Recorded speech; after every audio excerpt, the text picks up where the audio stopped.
Hello बच्चों, good morning. आज हम कक्षा 10 से हिंदी व्याकरण का पाठ 1 सीखेंगे, पद परिचय। आज हम व्याकरण की शुरुआत करते हैं। पाठ 1 में पद परिचय। तो पद परिचय में हम कैसे पद को सार्थक बनाए, वो डेफिनेशन यानी कि व्याख्या से या एग्जाम्पल से हम सीखेंगे। यहाँ पे मैं समझाऊं तो देखो, वाक्य में प्रयुक्त प्रत्येक सार्थक शब्द पद है। वाक्य यानी कि सेंटेंस, तो वाक्य में प्रयुक्त प्रत्येक सार्थक शब्द पद है। उन शब्दों को व्याकरणिक परिचय, पद परिचय, जो अलग अलग शब्द दिए गए हैं हमें व्याकरण में, उन अलग अलग शब्दों में हर एक शब्द का जो परिचय दे उसे बोलते हैं पद परिचय। उन शब्दों को व्याकरणिक परिचय, व्याकरण में परिचय दे हर एक शब्दों को, तो हम एग्जाम्पल से सीखेंगे, तो वो है पद परिचय। पद परिचय में शब्द का भेद आता है, लिंग, वचन, कारक आदि अन्य के साथ जो संबंध है एक एक शब्द, तो उनका लिंग, वचन, कारक आदि शब्दों के साथ जो अन्य के साथ संबंध बनता है वो है पद परिचय। यानी कि हर एक शब्द का परिचय दिए व्याकरणिक भाषा में, वो पद परिचय। जब शब्द स्वतंत्र रूप से प्रयोग होता है, ये पद की व्याख्या है। जब शब्द स्वतंत्र रूप से प्रयोग होता है और वाक्य के बाहर रहता है, स्वतंत्र रूप से प्रयोग होता है और वाक्य से बाहर रहता है, तब वह शब्द होता है। वाक्य के बाहर यानी कि हर एक जो सेंटेंस दिया गया है उसमें जो शब्द दिए गए हैं वो एक एक शब्द बनाए तो वह शब्द है।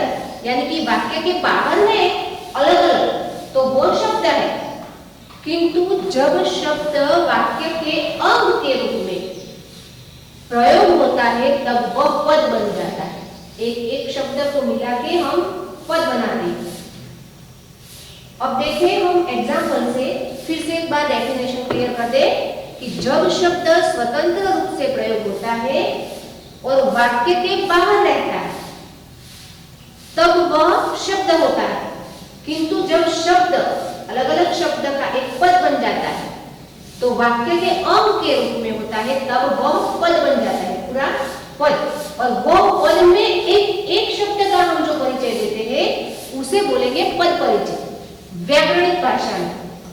और पद परिचय कैसे दिया जाता है वो अलग अलग एग्जाम्पल से हम सीखेंगे। एग्जाम में हमें सेंटेंस भी मिलेगा, एक वाक्य दिया गया हुआ है, उसके शब्दों के नीचे जो अंडरलाइन की गई है वो शब्द का पद परिचय हमें देना है, उसे बोलेंगे पद परिचय। एग्जाम में हमें वाक्य हिंदी में मिलेगा, अलग अलग शब्दों से बनाया हुआ एक सेंटेंस, जो सेंटेंस का अलग अलग व्याकरणिक भाषा में पद परिचय हम दे उसे बोलेंगे पद परिचय। तो हम उदाहरण से देखेंगे पद परिचय।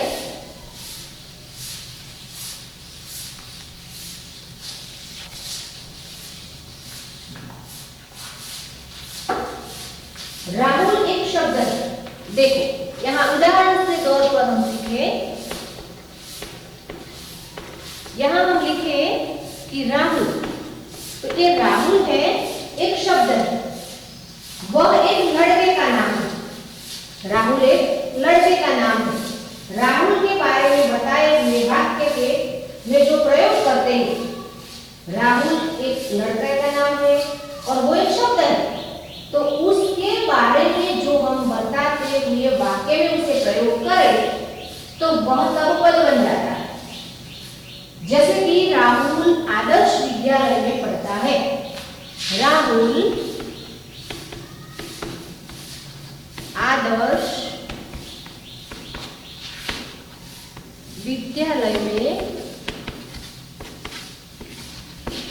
पढ़ता है। अब राहुल के बारे में जो हमने पद रखकर, अलग अलग शब्द रखकर जो पद बनाया तो एक पद बन गया। अब राहुल आदर्श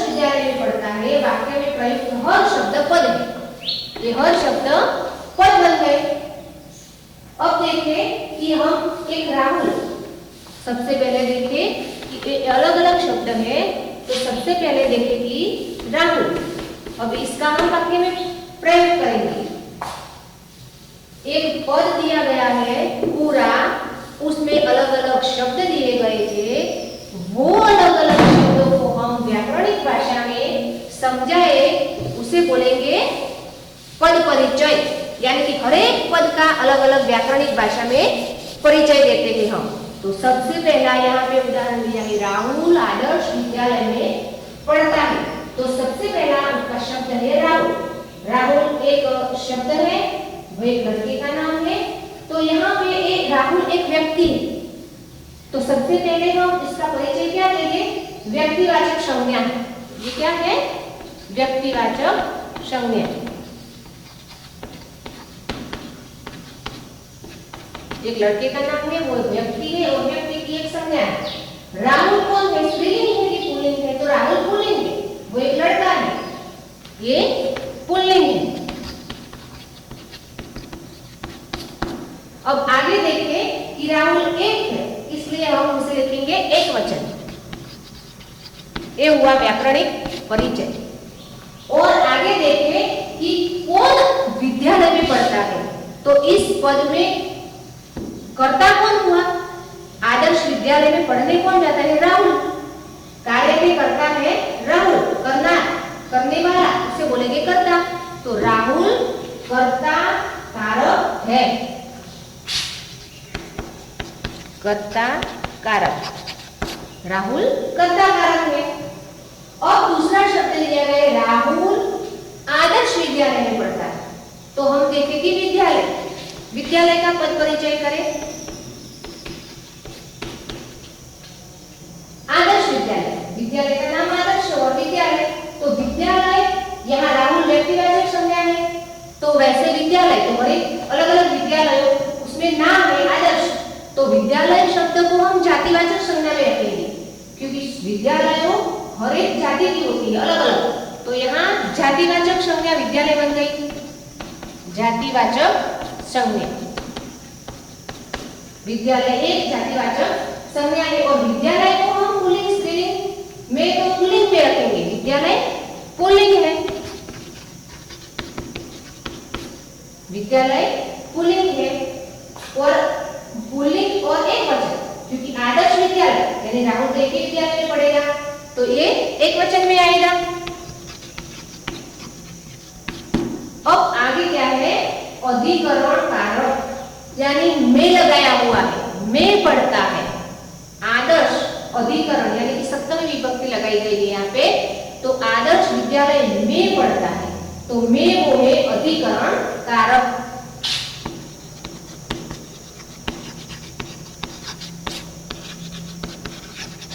क्योंकि किसमें पढ़ता है, तो आदर्श विद्यालय में पढ़ता है, इसलिए यहाँ पे अधिकरण कारक बताया गया है।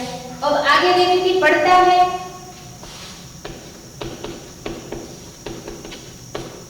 पढ़ता है एक क्रिया है, और वो क्या है, अभी काम चल रहा है उसका, इसलिए सकर्मक क्रिया है। क्रिया के साथ पढ़ता है तो सकर्मक क्रिया। एक करता है, करता क्या करता है उसे क्रिया बोलते हैं, तो पढ़ता है तो सकर्मक क्रिया है, क्रिया के साथ पढ़ता है, और वो अभी पढ़ता है, इसलिए हम उसे वर्तमान में रखेंगे, वर्तमान की एक क्रिया है।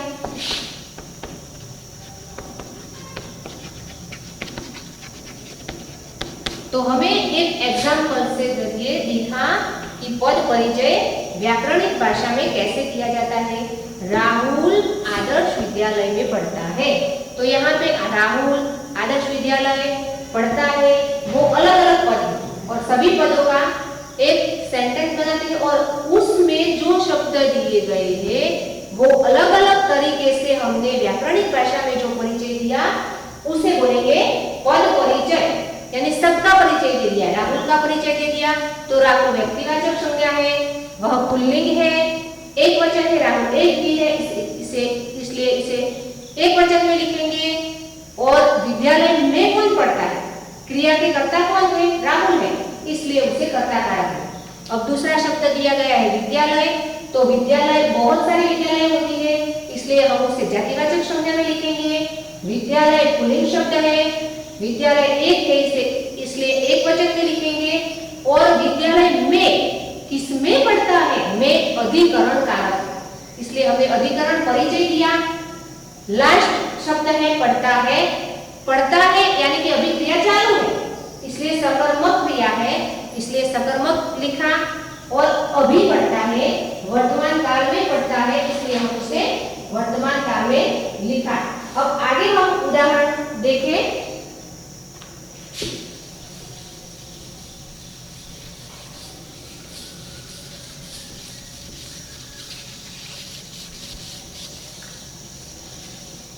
यहाँ पे नाम राहुल रखे और लिखे कि मेरा नाम राहुल है,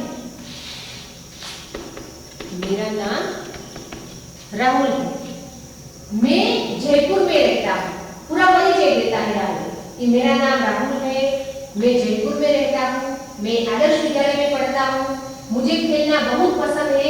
ये राहुल अपना परिचय देता है, खुद अपने बारे में बताता है, कहाँ रहता है, कहाँ पढ़ता है, उसका नाम क्या है, वो किस विद्यालय में पढ़ता है, उसे क्या पसंद है, वो सब राहुल अपना परिचय देता है। तो वाक्य में जो शब्द होते हैं, सभी वाक्य बोले, राहुल ने अपना परिचय दे दिया, तो वाक्य में जो शब्द होते हैं उसे उन्हें हम पद कहते हैं। वाक्य में जो शब्द होते हैं उसे हम पद कहते हैं। उन पदों का परिचय देना पद परिचय। उन पदों का एग्जाम्पल से हम उसकी व्याख्या सीखे तो भी हमें याद रह जाए कि पद परिचय किसे कहते हैं। तो वाक्य में फिर से हम एक बार उसकी व्याख्या समझा दे कि मेरा नाम राहुल है, मैं जयपुर में रहता हूँ,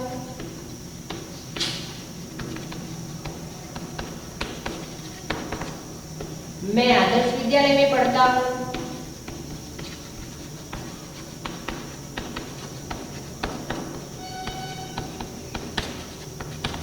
मुझे खेलना बहुत पसंद है,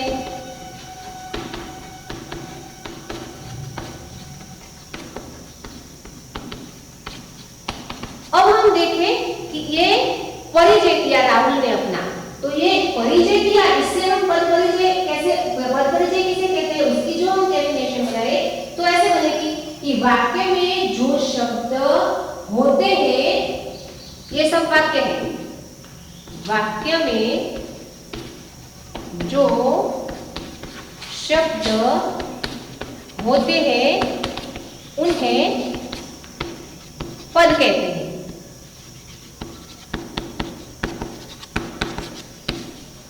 यहाँ पे राहुल ने अपना परिचय दिया 4 वाक्यों में, तो 4 वाक्यों में जो शब्द होते हैं, अलग अलग शब्द हैं, उन्हें हम पद कहते हैं। उन पदों का परिचय देना, अब अलग अलग हम परिचय देंगे, तो उन पदों का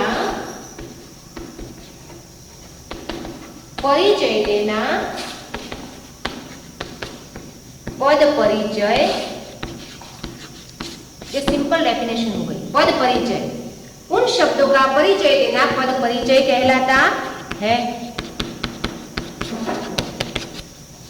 यहाँ मैंने राहुल का परिचय दिया, राहुल ने अपना परिचय दिया 4 सेंटेंस में, तो उसके जरिए मैंने डेफिनेशन समझाने को आपको बताया कि वाक्य में जो शब्द होते हैं उन्हें पद कहते हैं अलग अलग, और उन पदों का परिचय देना पद परिचय होता है। जैसे आगे हमने राहुल का एक सेंटेंस बनाया, उसके अलग अलग पद लिए, पद में व्याकरणिक परिचय दिया, तो वाक्य में जो शब्द होते हैं उन्हें पद कहते हैं।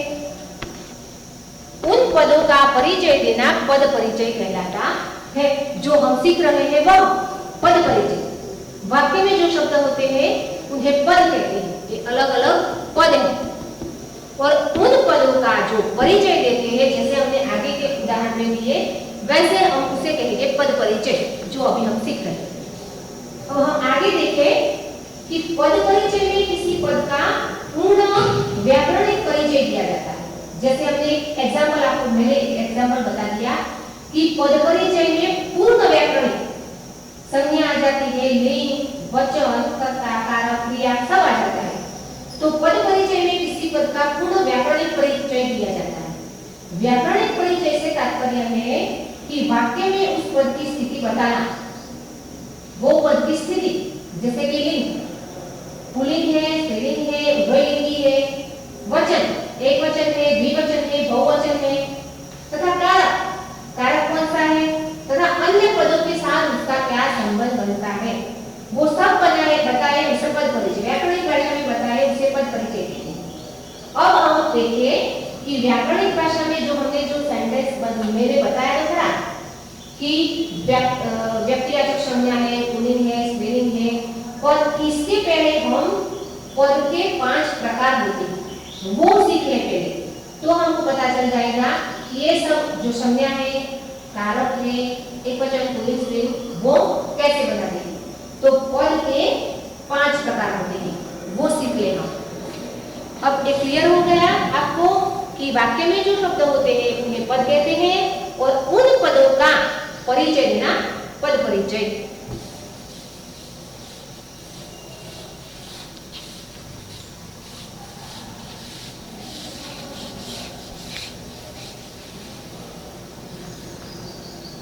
पद के मुख्य 5 प्रकार होते हैं, पद के 5 प्रकार होते हैं।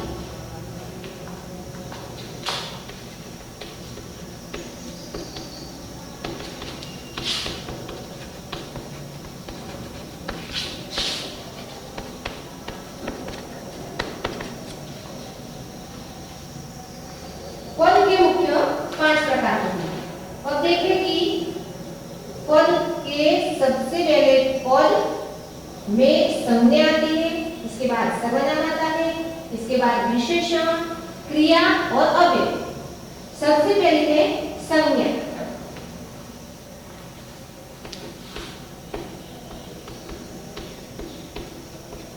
जैसे मैंने बताया व्यक्तिवाचक संज्ञा, जातिवाचक संज्ञा, द्रव्यवाचक संज्ञा, भाववाचक संज्ञा।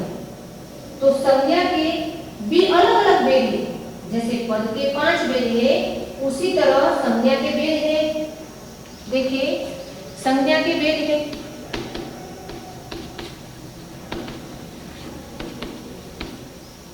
संज्ञा के भेद में व्यक्तिवाचक संज्ञा,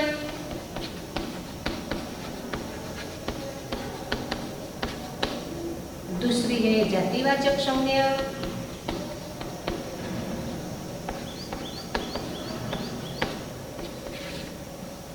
तीसरी है भाववाचक संज्ञा,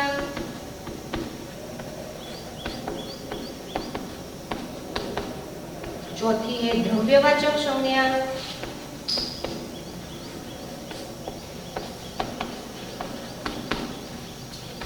और 5वीं है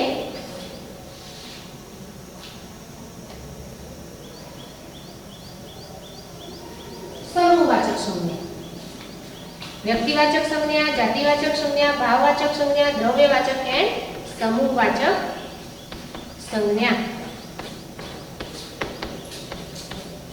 अब व्यक्तिवाचक में कौन आएगा, जातिवाचक में क्या आएगा, भाववाचक में, द्रव्यवाचक में, समूहवाचक में, ये हम हमारे सेंटेंस के जरिए लिखेंगे कि जैसे जैसे सेंटेंस दिया गया है वैसे हम व्यक्ति में लिखेंगे, जाति, भाव, द्रव्य, समूह। तो व्यक्ति में कौन आएगा, नाम, जो नाम है उसे हम व्यक्ति में लिखेंगे। कोई भी नाम है, राम है, सूरत है, अहमदाबाद है, मुंबई है, राहुल है, जिग्नेश है, वेदांत है, वैदिक है, तो ऐसे जो नाम होते हैं हम उसे लिखेंगे व्यक्तिवाचक में। किसी गांव का नाम है, शहर का नाम है, जैसे कि राम, राहुल, सूरत, मुंबई, ये सब हुए व्यक्तिवाचक संज्ञा कि एक ही है। अब हम शहर की बात करें तो उसे जाति में रख लेंगे क्योंकि बहुत सारे शहर होते हैं, एक पर्सनल होते हैं, उसे व्यक्तिवाचक में लिखेंगे। इसके बाद है क्या, जाति। तो जाति तो सैनिक जाति होती है, छात्र की जाति होती है, तो वो जातियां होती है। जैसे कि सैनिक, बहुत सारे सैनिक होते हैं, पर्सनल है, छात्र यानी कि विद्यार्थी। तो ये समूह वाली बात जहाँ पे आ जाती है वो हम जाति, किसी एक जाति की बात करी है, एक व्यक्ति की है, तो उसमें नाम आएंगे। जातिवाचक संज्ञा में छात्र, सैनिक, पेड़, तो बहुत सारे पेड़ हैं तो जातिवाचक में आएंगे। पर्सनल एक पेड़ का हम नाम लेंगे तो वो व्यक्तिवाचक में आ जाएगा। इसके बाद ये भाववाचक संज्ञा, भाववाचक में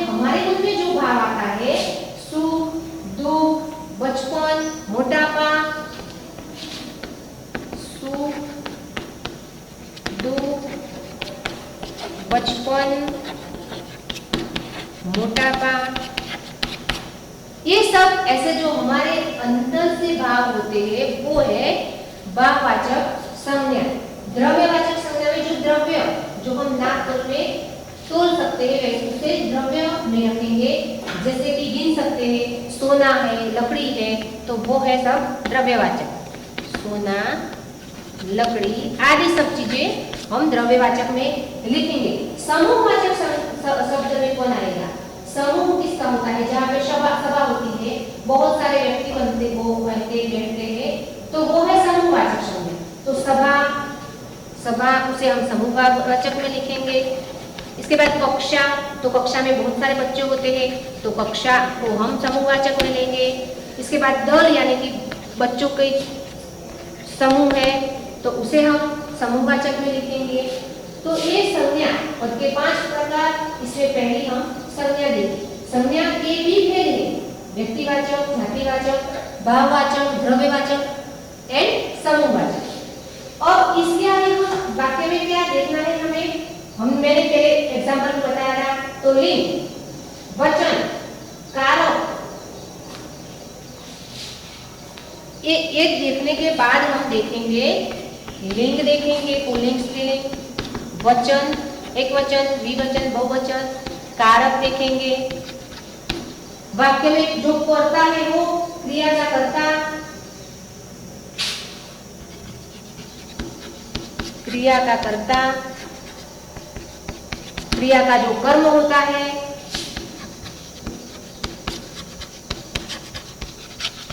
तो ये सब हम संज्ञा में देखेंगे।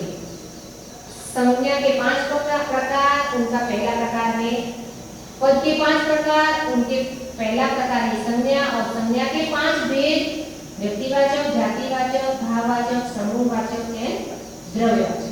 उसमें ये सब बताने के बाद हम क्या देखेंगे? लिंग, वचन, कारक, क्रिया का कर्म, कर्ता का कर्म क्या है, तो ये सब हम वाक्य बनाने में संज्ञा में देखेंगे। इसके बाद दूसरा आएगा सर्वनाम। संज्ञा के बाद दूसरा पद है सर्वनाम। तो पद परिचय देते समय किसी पद का पूर्ण व्यवहारिक परिचय ऐसे हम देते हैं। पद के 5 प्रकार में सबसे पहले संज्ञा हमने देखी। कारक में प्रयुक्त संज्ञा या सर्वनाम शब्दों के साथ क्रिया का संबंध कारक कहलाता है। जैसे हम देखें कि राम ने डंडे से घोड़े को पीटा, तो इसमें कारक आ जाता है। तो सबसे पहले हम पद परिचय में उदाहरण देखें कि लक्ष्मी पत्र लिखती है। एक उदाहरण हम यहाँ पे देखेंगे। हम संज्ञा का हमने भेद जान लिया, तो इसके बाद हम उसमें एक उदाहरण और देखेंगे, फिर जानने का प्रयत्न करेंगे।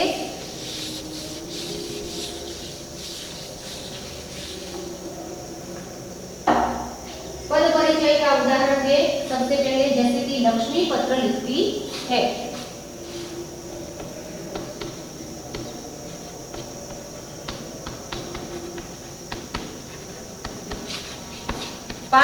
पांच भेद है, इसमें से हमने एक भी भेद अभी जाना है, संज्ञा।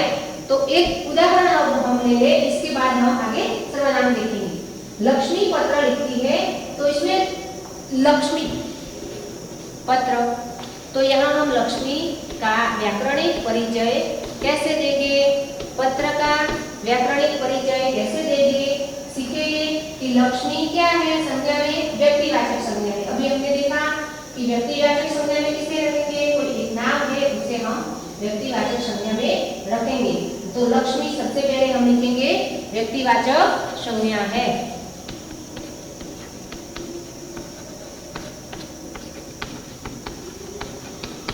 इसके बाद हमने देखा था कि लिंग, वचन, कारक, कर्ता, तो एक कौन क्या है लिंग में, तो स्त्रीलिंग है लक्ष्मी, तो हम लिखेंगे स्त्रीलिंग। इसके बाद क्या है कि वो एक थे, इसलिए हम उसे लिखेंगे एक वचन। ये व्याकरणिक परिचय देते हैं हम। और इसके बाद कर्ता कारक, यानी कि लिखती है कौन है, लक्ष्मी, इसलिए कर्ता कारक है, लिखने का काम कर रही है लक्ष्मी।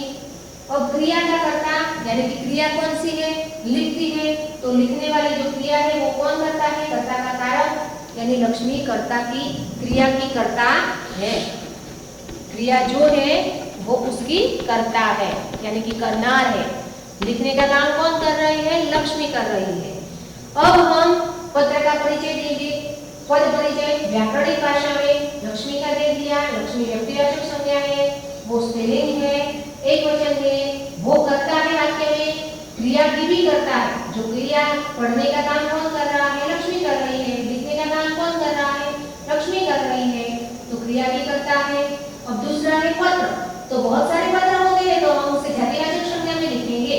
कोई एक पत्र की बात यहाँ नहीं है कि ऐसा पत्र लिखा, ऐसा पत्र, ऐसी कोई बात नहीं। ओनली पत्र बोला है, तो पत्र बहुत सारे होते हैं, तो हम जाति, पत्रों की जाति होती है, इसलिए हम पत्र को जातिवाचक संज्ञा में रखेंगे।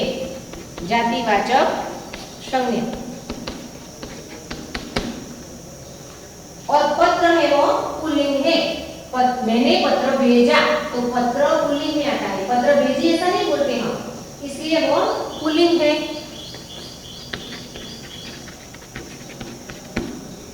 और पत्र एक है, लक्ष्मी पत्र लिखती है, यानी कि लक्ष्मी एक पत्र लिखती है, इसलिए उसे हम एक वचन में रखेंगे। इसके बाद है कर्मकार, यानी क्या लिखा, तो वो कर्म बन गया। लिखती है वो क्रिया है, लक्ष्मी वो करता है। क्या लिखा तो पत्र, तो वो कर्मकारक बन गया। कर्मकारक जैसे लक्ष्मी कर्ता कारक है, कार्य करनार है, वैसे यहाँ पत्र कर्मकारक है। क्या लिखा? पत्र लिखा। लिखती है वो क्रिया का कर्म है, लिखती है।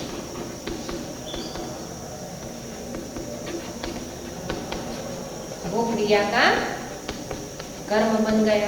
ये क्रिया है, इसका कर्म बन गया पत्र, तो क्रिया का ये कर्म बन गया। तो हमने एक उदाहरण से आगे भी देखा, लक्ष्मी पत्र लिखती है, तो व्यक्तिवाचक संज्ञा है, स्त्रीलिंग है। वैसे हम एक और उदाहरण देख लें तो हमें पता चल जाएगा कि व्याकरणिक भाषा में हम पद परिचय कैसे कर सकते हैं संज्ञा के रूप में। एक ही प्रकार हमने देखा है अभी, पद परिचय में एक संज्ञा, और संज्ञा में हमने ये उदाहरण देकर समझाया। एक और उदाहरण बताइए कि अनुपम 10वीं कक्षा में पढ़ता है।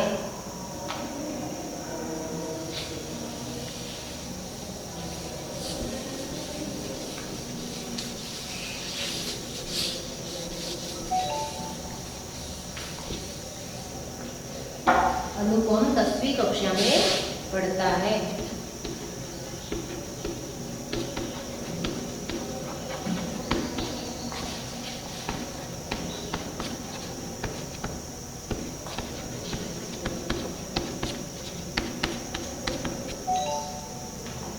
अनुपम 10वीं कक्षा में पढ़ता है। तो यहाँ पे अनुपम 10वीं कक्षा में, तो ये सब जो अलग अलग शब्द से पद बनाया है, तो ये अलग अलग जो शब्द है उसका हम व्याकरणिक भाषा में परिचय देंगे, तो वह पद परिचय कहलाएगा। हम अनुपम 10वीं और कक्षा का परिचय देंगे व्याकरणिक भाषा में पद परिचय। तो अनुपम, तो सबसे पहले हमने संज्ञा देखी थी कि जातिवाचक व्यक्तिवाचक। तो अनुपम एक व्यक्ति है, एक लड़के का नाम है, इसलिए व्यक्तिवाचक संज्ञा है। व्यक्तिवाचक संज्ञा। और ये पुल्लिंग है, अनुपम लड़का है, इसलिए पुरुष जाति में आएगा, इसलिए हम इसे लिखेंगे पुल्लिंग। अनुपम एक है, इसलिए हम उसे लिखेंगे एक वचन में। और पढ़ता कौन है? अनुपम, तो ये कार्य का कर्ता बन गया, इसलिए ये कर्ता कारक है।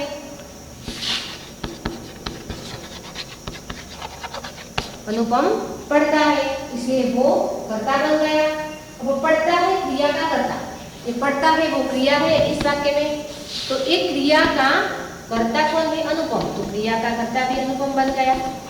क्रिया का कर्ता पूरे वाक्य में कर्ता अनुपम है, और ये क्रिया के करनार भी अनुपम है।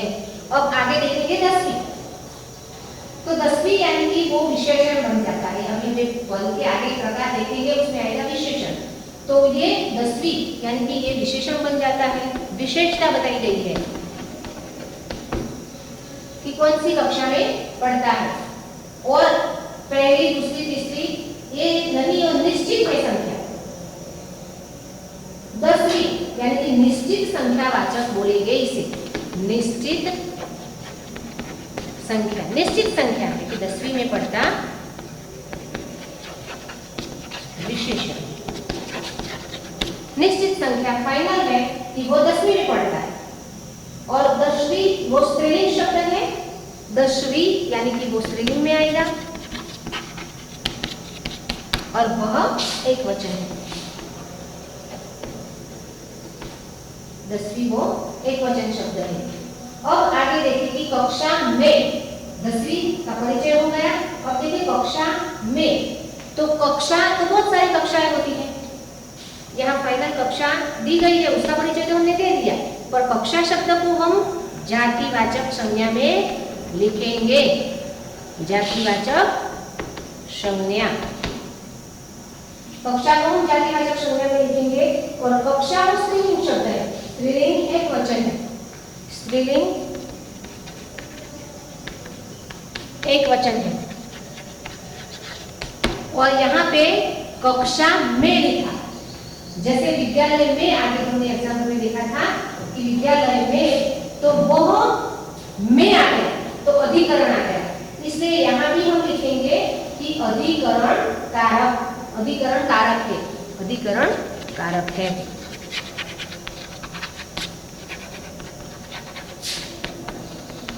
में शब्द आता है, किसमें पढ़ता है, किसमें रहता है, तो वहां अधिकरण कारक आ जाता है। हमने पद परिचय की व्याख्या देखी, उसके अलग अलग उदाहरण देखे।